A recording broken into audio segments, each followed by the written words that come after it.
नवरात्रि व्रत पूजा से संबंधित ये सभी जानकारी आपको 9 दिनों में काम आने वाली है। नवरात्रि के 9 दिनों में जब हम अपने घर में पूजा की चौकी लगाते हैं तो कौन सी चीजें किस दिशा में रखनी होती हैं, यानी कि हमें किस दिशा में बैठकर पूजा करना है, हमारा दीपक कहाँ होना चाहिए, हम जो ये कलश लगाते हैं वो किस दिशा में होना चाहिए, माता रानी की आरती क्या हमें दोनों समय करनी है, और सबसे अहम बात, जो श्रृंगार की सामग्री हम चढ़ाते हैं तो पहले दिन चढ़ाएं कि हर दिन हमें चढ़ानी है। दक्षिणा जो हम रखते हैं, दक्षिणा वो हर दिन हमें दक्षिणा चढ़ानी है पूजा में। भोग प्रसाद आदि कैसे क्या करना है, कहने का अर्थ है कि पूजा की पूरी चौकी कैसे हमें लगानी होती है। बहुत सारी महत्वपूर्ण बातें पूजा से संबंधित इस वीडियो में हम आपके साथ शेयर करेंगे। बिल्कुल छोटी से छोटी बातें जो कि आप सबके कमेंट आते रहते हैं। और वहीं पर स्नान, संध्या के समय जो हम पूजा करते हैं तो क्या शाम को भी स्नान करने के बाद ही पूजा किया जाता है, बिना स्नान किए पूजा नहीं कर सकते हैं? इस तरह से बहुत सारी मन में बातें चलती रहती हैं। तो भाई चलिए देर किस बात की, वीडियो की शुरुआत करते हैं। नमस्कार, वेलकम टू माय चैनल, मैं हूं मनीषा। चलिए दोस्तों, चौकी लगाकर दिखाते हैं कि किस दिशा में कौन सी चीजें हमें अरेंज करनी चाहिए और कैसे हमें पूजा करना चाहिए। माता रानी की कृपा सदैव बनी रहे, ऐसी मेरी शुभ कामना है। तो देर न करते हुए वीडियो की शुरुआत कर। ये देखिए दोस्तों, यहाँ पर हमने एक चौकी लगाई है और इसके ऊपर हमने एक कपड़ा बिछाया है, और जो कि हमारा पुराना ही कपड़ा है, हमने धोकर बिछाया है। और इस तरफ हमने ये सारी पुस्तकें रख ली हैं, और ये पुस्तक पढ़ने के लिए है, तो आप इसको जरूर खरीदिएगा। अभी हम आप बताएंगे कि कौन कौन सी पुस्तकें हम अपने घर में रखते हैं। यदि आपके पास 2 चौकी है तो आप इस तरह से अरेंज कर लीजिए। पहले आप चौकी को देख लीजिए अच्छे तरीके से। मैंने यहाँ पर 2 चौकी अरेंज की है, ये है और इससे थोड़ी सी ये चौकी नीचे है। इससे क्या होगा कि यहाँ पर माता रानी की प्रतिमा रखेंगे और यहाँ पे पूजा, भोग, प्रसाद आदि लगाने में आसानी होगी। यदि नहीं है तो कोई बात नहीं, इतनी बड़ी ही चौकी आप इस तरह से लगा सकते हैं। दोस्तों, हम जब भी पूजा में बैठते हैं तो यहाँ पर, जैसे कि ये पूर्व की दीवार है और यहीं पर माता रानी की प्रतिमा हमें रखना चाहिए। और माता रानी की प्रतिमा सौम्य होनी चाहिए, यानी कि बिल्कुल मनमोहक हो, और माता सिंह की सवारी करती हैं, और हो सके तो 9 देवियों की प्रतिमा बनी हो तो ज्यादा अच्छी है, वरना मानसिक रूप से भी आप ध्यान करके पूजा कर सकते हैं।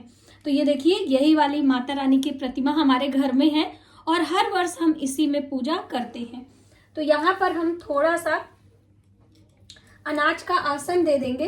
दोस्तों, ज्यादातर बहनों के प्रश्न आते हैं कि दीदी हमारे घर में चूहे लगते हैं, जिसके कारण हम जो ये अनाज वगैरह लगाते हैं वो हमारे चूहे डिस्टर्ब करते हैं, यानी सामान गिरा देते हैं। ऐसी दशा में आप फूलों का भी आसन दे सकते हैं। जो माता रानी की प्रिय पुष्प होते हैं, इनको भी आप आसन के रूप में रख सकते हो। यहाँ पर भाव से इस तरह से आप आसन फूलों का करके आप रख सकते हैं, ठीक है। तो अगर आप अनाज का नहीं दे सकते तो इस तरह से कर लीजिए। अब हमने दीप लगाना है, तो दीपक आपको अपने दाहिने हाथ की साइड में दीपक लगाना है और बाएं साइड में कलश रखना है। तो पहले हमने दीपक लगा लेना है।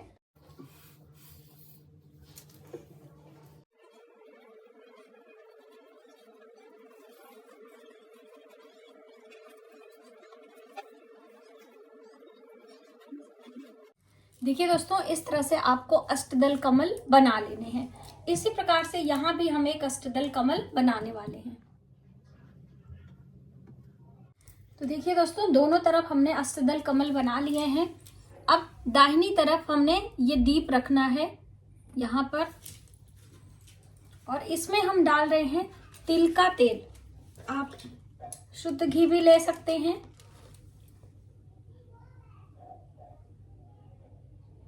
तो पूजा करते समय हम ये दीप लगा रहे हैं। अगर अखंड दीप लगाना है तो आपको किसी पात्र पे, यानी किसी बर्तन पर आसन देकर लगाना होता है।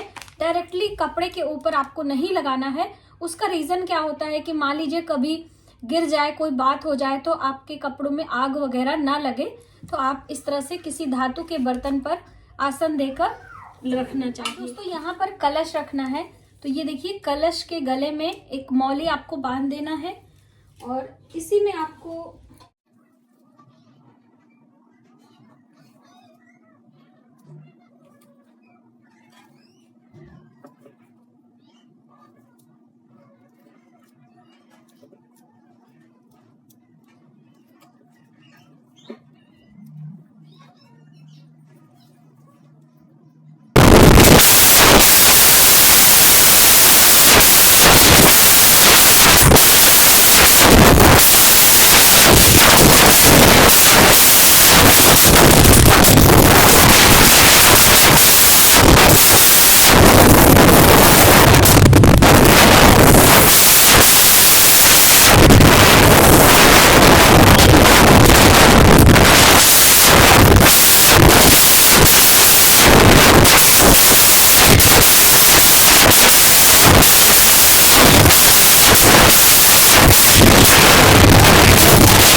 ये है दोस्तों इत्र।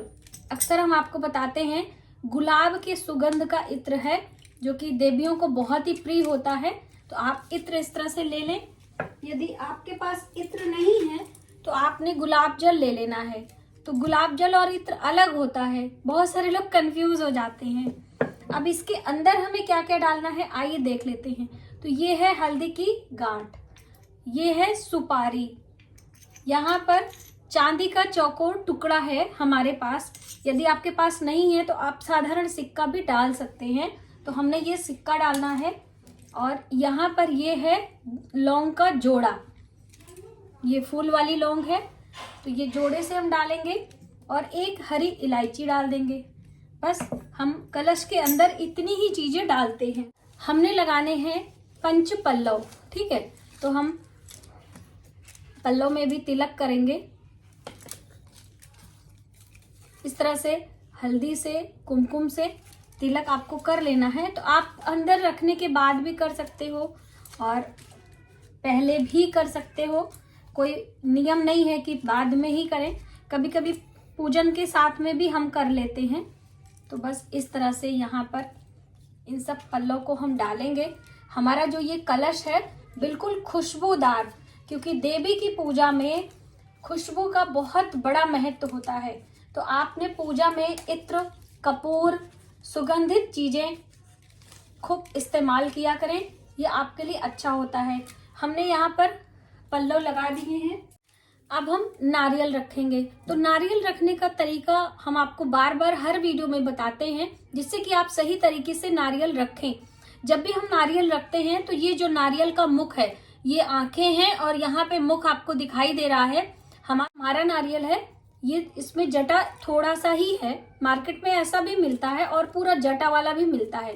तो बस इस बात का ध्यान रखें कि ये जो दो आंखें और मुख है ये आपके सामने होना चाहिए, जैसे कि देवी का स्वरूप माना जाता है, ठीक है। और आप इस पर भी बिंदी लगा दें या फिर स्वस्तिक बना दें।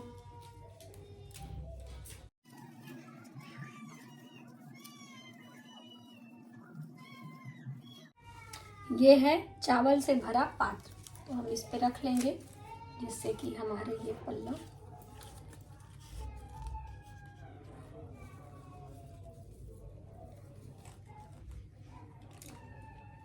दोस्तों गणेश जी तैयार करने के लिए आपको एक सुपारी लेनी है और इस तरह से मौली के धागे लेने हैं और आपको यहाँ पर भगवान गणेश का ध्यान करते हुए और उनके मंत्रों का जप करते हुए वक्रतुंड महाकाय सूर्यकोटि समप्रभ निर्विघ्नं कुरु मे देव सर्वकार्येषु सर्वदा।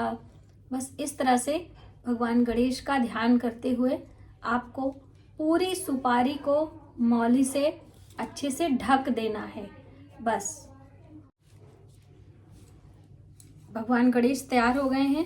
अब एक छोटा सा पात्र लेंगे या फिर मिट्टी का बर्तन लेंगे जिस पर हम भगवान गणेश को आसन देंगे। तो हमने यहाँ पे सभी अक्षत का आसन दिया है, तो यहाँ पर गणेश जी को विराजमान कर लेंगे।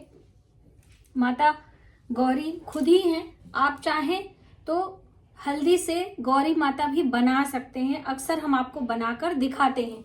लेकिन आप ऐसे भी भगवान गणेश के साथ में ये गौरी माँ यानी कि भगवान शिव की अर्धांगिनी और गणेश भगवान की माता, तो बस यहाँ पर हम विराजमान करके पूजन शुरू करेंगे। दोस्तों हम जवारे लगाने के लिए ये देखिए, ये जौ है जो कि हवन सामग्री बनाने के भी काम में आता है, और जो हम खेतरी लगाते हैं वो भी। तो इन्हें पहले अच्छे से आपको धो लेना है, पानी में आपको 3 से 4 घंटे के लिए भिगो देना है, जिससे कि जो अच्छी जौ हो वो नीचे बैठ जाएंगे और जो रद्दी होते हैं वो ऊपर तैरने लगते हैं। कुछ इस तरह से आप देख सकते हैं। तो इन्हें हम इसको हटा लेंगे। तो ये देखिए, ये बिल्कुल इसमें कोई जान नहीं है। अगर आप इन्हें बोएंगे तो आपकी खेतरी अच्छी नहीं उगेगी, इसीलिए इन्हें पानी में भिगोकर अच्छे से चेक करके आपको खेतरी लगानी चाहिए। तो इसे हम अभी भिगो दे रहे हैं, फिर अच्छे से धो लेंगे। तब तक आपने मिट्टी का बर्तन लेना है। तो हमने यहाँ पर ये मिट्टी का बर्तन लिया है और आप इसी में लगा सकते हैं अगर ये आपके पास नहीं है, क्योंकि देखिए जो ये मिट्टी का होता है ना, हर बार आपको नया ही लेना होता है माता रानी की पूजा में। अब मान लीजिए आपकी माता रानी की जो प्रतिमा है वो आप पहले से ला के रखे हो, आपके हर वर्ष की है। जो आपने कलश लगाया है उसका लोटा भी आपका पहले का है, दीपक भी आपके पास पहले से है। सिर्फ श्रीफल यानी कि नारियल हमें नया लेना होता है, लेकिन ये मिट्टी का जो पात्र है वो हर साल आपको नया ही लेना है। यदि आपका बजट नहीं है, आप नहीं ले सकते हो, तो इस तरह से कोई भी बर्तन होंगे जिनमें इस तरह से छेद होगा, आप उसको भी ले सकते हो। ठीक है, इसमें आप मिट्टी डाल दोगे तो कोई प्रॉब्लम नहीं है।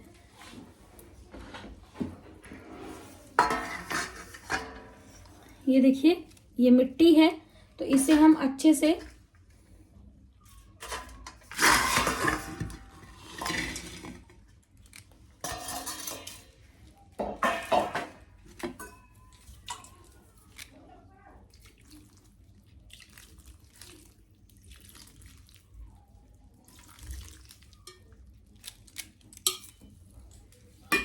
थोड़ा सा पानी डाल के हम रख देंगे, जिससे कि थोड़ा सा ये सॉफ्ट हो जाए, हमें मिलाने में आसानी हो।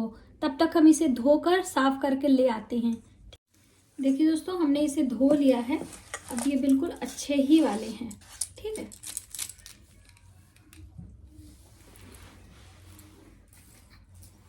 अब हमें मिट्टी में थोड़ी सी हल्दी मिलानी है।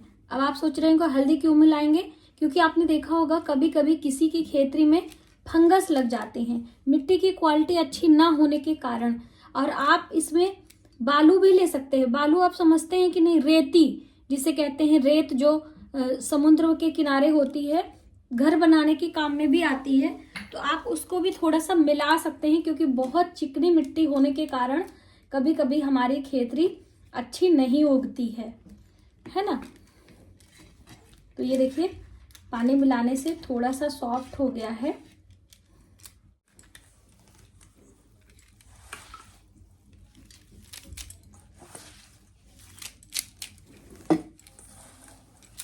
दोस्तों इतना हम धूप में सुखाकर इसको हवन सामग्री में डालेंगे, इसलिए इतना बचा ले रहे हैं।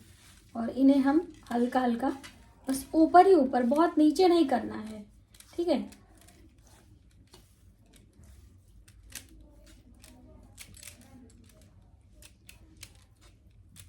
ये हम प्रकृति की पूजा करते हैं।